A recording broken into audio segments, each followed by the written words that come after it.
I think it's safe to say that this season has started off a lot better than last season.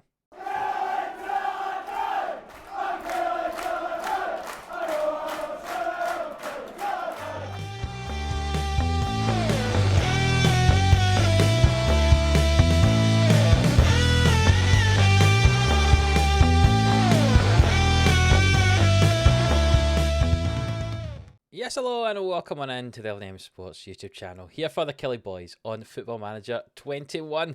If you're new around here, do hit that subscribe button for more daily Football Manager content, Monday to Friday, 11 AM. Last time out, we had some very nice results against Sparanta Nisporeni in the Euro Cup 2, the Conference League, whatever they're calling it in real life. I still don't know what they're actually going to call it. I should really get the actual name.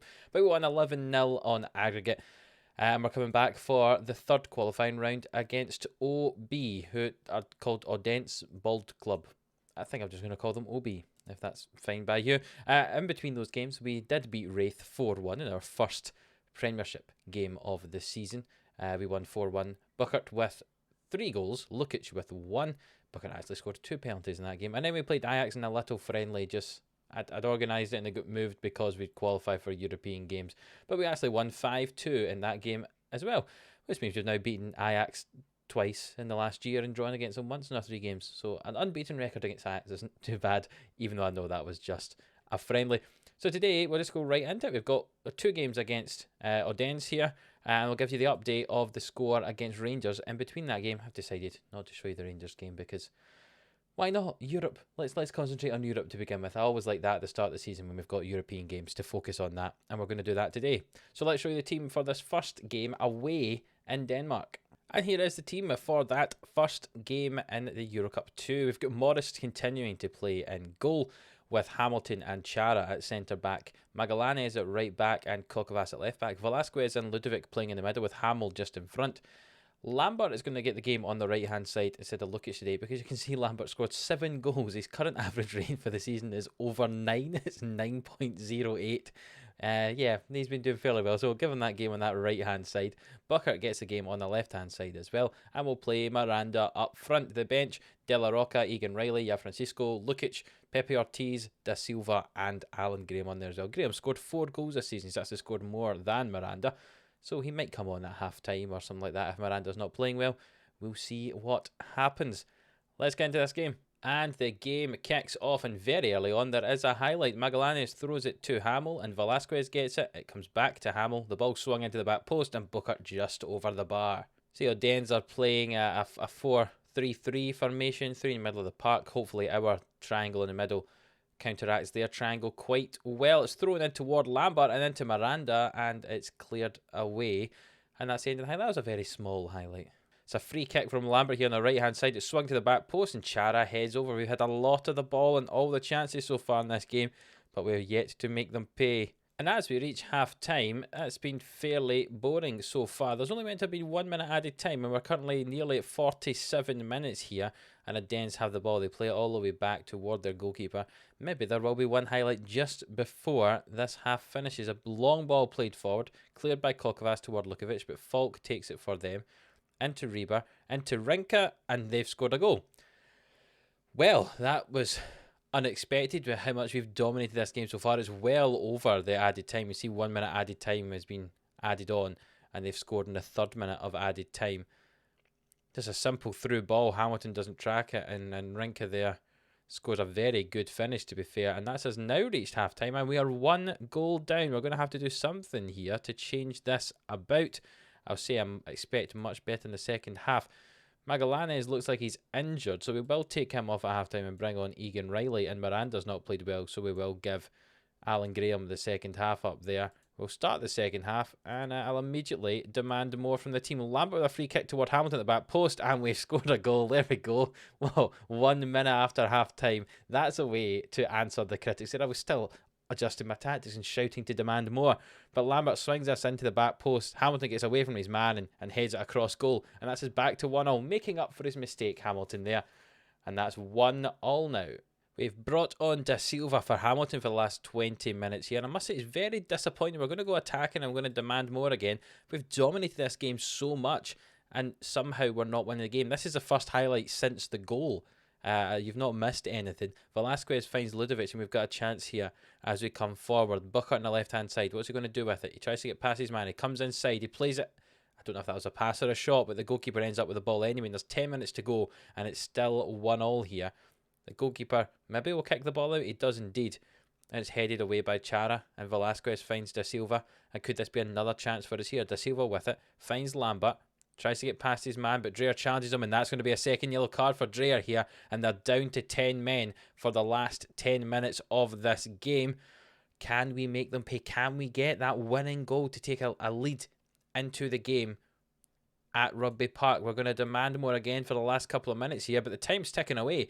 And somehow, after that complete dominance to the statistics you can see on the left-hand side, we've drawn that game 1-0. That's very disappointing indeed, but hopefully when we go to Rugby Park, as I say, we will make that dominance count, and we could hopefully win by 2 or 3 at home.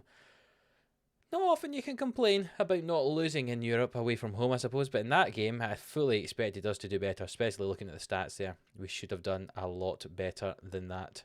We've now got the game against Rangers in a couple of days' time, so I'll show you what the result of that looks like, and then we'll get on to the second leg. Well, unfortunately, we lost the game to Rangers 4-3. It was a fairly even match in the end, mainly because they got a man sent off with 20 minutes to go. Picchini had scored 2 goals for Rangers. It was 2-2 at the time. He got sent off. Then they scored a penalty, which they gave away. Then they scored another goal. So somehow, it was 2-2 with 11 against 11. And then when they went down to 10 men, they scored 2 further goals. Don't know how. Don't ask. Lukic got a consolation goal right at the end, but we could not get another to pull it back to 4. Also ended up losing that game 4-3, unfortunately. As you can see from the average ratings of the team, nobody played particularly well in it. So we probably deserved to lose, to be honest. That was 4-3, disappointing, our first defeat of the season. But hopefully we can get a nice win in the second leg of this European game. Let's get into it. Right, so here we are, ready for the second leg of this game against Odense here in the Euro Cup 2. The team for the game is going to be Morris in goal, Hamilton and Anderson playing together at the back today, Magallanes and Kokavas at fullback, Velasquez alongside João Francisco in the midfield, Lukic just ahead of them, Lambert gets the game on the right hand side, Bookert on the left, and Alan Graham with the game up front. Hopefully some goals, hopefully the win, and progressing through to the next qualifying round. So here we go, back at Rugby Park, and hopefully a win for us. We had a very dominating performance away from home, but only came away with a draw. Hopefully we can do something here, though it's not looking particularly great in the first 15 minutes when there's not been a shot in the game. And João Francisco swings the ball into the middle of the park, but it's cleared away from the Odense defence. Magallanes with the ball now on the right-hand side, finds Lambert, and he cuts infield. What's he going to do with it? He finds Booker on the left-hand side, who drives at his man, cuts inside. Does he finish it? Lukic has a go, and the ball is saved by the goalkeeper and out for a corner kick. Lukic will swing this one in toward the back post, but it is cleared away. Half an hour on the clock, Lukic with the corner, it's headed over the bar by Hamilton. There's not been a lot of highlights in this game, which is very worrying, since I was hoping we would dominate this team at home, and we really haven't. We've had a lot of the ball. You can see we've had, 6 shots to their 0, but really there's not been any highlights for us to see, and you see we've now got to half-time with the score still at 0-0. I'm going to say there's still some improvement that could be made. I've changed to an attacking mentality. I'm going to demand some more from the team and see what we can do here. Lambert has got himself injured, so I think we may have to make a change or two here, certainly. Lambert off he comes. We'll move Lukic out to the right-hand side, and we'll bring on Ryan Hamill to play in behind the striker. And we'll swap that striker over. We'll play Miranda up front, bring off Graham, who's really not done anything. He's been a very disappointing signing all in all. Unfortunately, has Alan Graham. Lukic swings that corner ball in, but it's cleared as far as Booker, and back to Lukic, and back to Booker here, and what's he going to do? João Francisco, can we get some play here? Kokavas with it now, coming down left-hand side, finds Miranda with the ball, and it's just off the outside of the post, but he was flagged for offside. Corner, not a corner, it's a free kick that swung in from a long way out, and Morris collects it. No danger it was going to challenge him there, but the ball's played a long ball forward from Morris into Miranda. Miranda wide of the goal. Goodness me, our striker's still not scoring goals, and it's really quite worrying, to be honest. Hamill with the ball though here, and Miranda finds Lukic, and Lukic tries to get past his man. He plays to Miranda. Miranda finally gets a goal. Just as I say, they're not scoring goals. Miranda scores one there. I was worried that the assistant referee had stayed still and he was maybe going to give it offside, but he didn't, and it's good. Miranda plays the ball to Lukic. Lukic tries to get past his man, but challenges. He collects the ball back, threads it back to Miranda, who first time finished across the keeper, and that's 1-0. Thankfully, we're ahead in this game. It is a free kick just outside the D. Lukic with it, and it's what a finish right in that top right hand corner. The keeper had absolutely no chance, and that's us up 2-0. Finally, some goals showing our dominance. That's right in the corner, no chance at all. Beautiful finish. Finally, our dominance pays off here, and we're up 2-0 in the night, 3-1 on aggregate. Another free kick from Lukic into the back post. It's headed away, and Hamill collects it. What's he going to do with the ball? He gets challenged by Rudd, actually, and the ball's cleared away, but only as far as Magallanes, who can collect it for us. And he's going to recycle this play, and Anderson plays it to Kokavas. And can we come up this left-hand side? Booker has it. He drives infield with it, and now changes to the outside. Finds Kokavas, who could swing this ball in. He plays it back to Yao Francisco. He plays to the back post, and it's nearly in, and it's cleared away. And there's 4 minutes added time, but they are ticking away now, and we have a 2-0 victory. There was a chance it wasn't going to be a win there at one point, but we did get the victory. They ended up not having a single shot in the whole game, the opposition, and we won 3-1 on aggregate. Let's see who that gets us in the next qualifying round. So that does give us a tie in the fourth qualifying round against Maccabi Haifa of Israel. It could be a very tough match indeed. We play at home in the first leg, and that is next week, and that is the games we'll get to see. It's a very tough game, but we'll get into that Euro Cup 2 group stage should we win. And that is going to be the next episode against Maccabi Haifa. Doubleheader, see if we can get into the Euro Cup 2 group stage. Should be a tricky match. We've got some tricky matches either side of it as well, with Hearts in the Betfred Cup second round coming up, and Hibs in between those two games. So Knights need some rotation, and hopefully it doesn't affect us too badly. But if you have enjoyed this episode, please do leave a thumbs up, hit that like button. It really does help the channel out. Subscribe to the channel if you haven't already. And until the next one, we'll see you then.